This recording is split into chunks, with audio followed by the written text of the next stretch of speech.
அனைவருக்கும் வணக்கம். மே மாத கோடை விடுமுறையில் சென்னை உயர்நீதிமன்றம் விடுமுறையில் உள்ள நிலையில் 17/5/2024 அன்று, அதாவது நேற்று, 2 நீதிமன்ற அமர்வுகளில் வழக்குகள் பட்டியலிடப்பட்டு விசாரணையும் தீர்ப்பும் வழங்கப்பட்டுள்ளது. எந்தெந்த நீதிமன்றத்தில் எந்த வழக்குகள் விசாரணையும் தீர்ப்பும் வந்துள்ளது என்பதை பற்றி இந்த காணொளியில் முழுமையாக காண்போம். சென்னை உயர்நீதிமன்றத்தின் 17/5/2024 அதாவது நேற்று வெளியிடப்பட்ட வழக்கு பட்டியலில் 2 நீதிமன்ற அமர்வுகளில், அதாவது கோர்ட் நம்பர் 2 மற்றும் கோர்ட் நம்பர் 11 வழக்குகள் பட்டியலிடப்பட்டு விசாரணையும் தீர்ப்பும் வழங்கப்பட்டுள்ளது. கோர்ட் நம்பர் 2 மாண்புமிகு நீதியரசர் மகாதேவன் மற்றும் மாண்புமிகு நீதியரசர் முகமது சஃபிக் ஆகியோர் அடங்கிய 2 நீதியரசர்கள் கொண்ட அமர்வில் சில வழக்குகளுக்கு தீர்ப்பும் வழங்கப்பட்டுள்ளது. மற்றும் கோர்ட் நம்பர் 11 மாண்புமிகு நீதியரசர் ஆர். சக்திவேல் அமர்வில் பல்வேறு வழக்குகள் விசாரிக்கப்பட்டுள்ளது. நீதிமன்ற அறை எண் 2 மாண்புமிகு நீதியரசர் மகாதேவன் மற்றும் மாண்புமிகு நீதியரசர் முகமது சஃபிக் அமர்வில் நேற்று 17/5/2024 அன்று 11 வழக்குகள் தீர்ப்புக்காக பட்டியலிடப்பட்டு தீர்ப்புகள் வழங்கப்பட்டுள்ளன.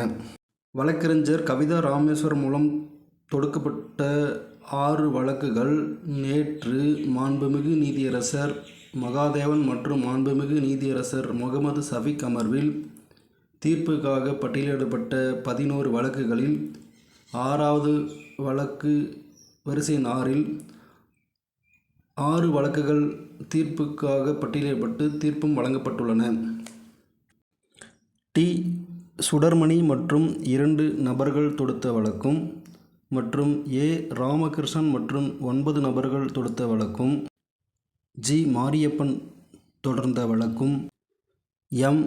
ஸ்ரீனிவாசன் மற்றும் 10 நபர்கள் தொடுத்த வழக்கும், டி. எஸ். சத்தியசீலன் மற்றும் 15 நபர்கள் தொடுத்த வழக்கும் மற்றும் கே. சங்கர் தொடுத்த வழக்கும் சேர்த்து மொத்தம் 6 வழக்குகள் நேற்று மாண்புமிகு நீதியரசர் மகாதேவன் மற்றும் மாண்புமிகு நீதியரசர் முகமது சஃபிக் அமர்வில் தீர்ப்பு வழங்கப்பட்டுள்ளது. வழக்கு தொடுத்து தீர்ப்பை பெற்றுள்ள அனைவரும் 2013 ஆசிரியர் தகுதி தேர்வில் தேர்ச்சி பெற்றவர்கள். இவர்கள் 2013 ஆசிரியர் தகுதி தேர்வு எழுதும் பொழுது, அதாவது டிஆர்பியால் வெளியிடப்பட்டுள்ள 2013 டெட் நோட்டிஃபிகேஷனில் +2 டிகிரி மற்றும் பிஎட் போன்ற கல்வி தகுதிகளுக்கு எந்தவித தேர்ச்சி சதவீதமும் குறிப்பிடப்படவில்லை. +2 டிகிரி பிஎட் தேர்ச்சி பெற்றவர்கள் அனைவருமே டெட் தேர்வு எழுத தகுதியானவர்கள் என்று குறிப்பிடப்பட்டுள்ளது. இதன் அடிப்படையில் 2013 ஆசிரியர் தகுதி தேர்வை எழுதி தேர்ச்சி பெற்றார்கள். தேர்ச்சி பெற்றவர்களில் பலர் பணி நியமனம் பெற்று கடந்த 10 ஆண்டுகளாக பணிபுரிந்து வருகின்றனர். பணி நியமனம் கிடைக்காதவர்கள் பணி நியமனத்துக்காக கடந்த 10 ஆண்டுகளாக காத்து கொண்டிருந்த நிலையில், ஆசிரியர் தகுதி தேர்வில் தேர்ச்சி பெற்றவர்கள் பணி நியமனம் பெற்றிட மற்றொரு நியமன தேர்வு எழுத வேண்டும் என்று அரசாணை 149 அறிவித்தது. அதன் அடிப்படையில் டிஆர்பி ஆசிரியர் தேர்வு வாரியமானது போட்டித் தேர்வு நடத்த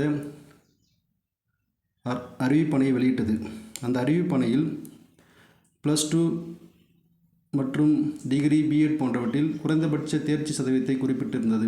அதாவது +2ல் 50%, டிகிரியில் 45%, பிஎட்டில் 50% தேர்ச்சி பெற்றிருந்தால் மட்டுமே அவர்கள் போட்டித் தேர்வு எழுத தகுதியானவர்கள் என்று அறிவித்திருந்தது. அதாவது 2013 ஆசிரியர் தகுதி தேர்வு எழுதும் பொழுது +2 டிகிரி மற்றும் பிஎட்டுக்கு எந்தவித தேர்ச்சி சதவீதத்தையும் குறிப்பிடாமல் அரசாணை வெளியிட்டு அதன் அடிப்படையில் தேர்ச்சி பெற்றவர்களுக்கு 10 ஆண்டுகள் கடந்த பிறகு இப்பொழுது போட்டித் தேர்வு எழுத கல்வி தகுதிகளுக்கு குறிப்பிட்ட தேர்ச்சி சதவீத மதிப்பெண்ணை அறிவிப்பது தவறானது என்று இந்த வழக்கானது தொடுக்கப்பட்டது.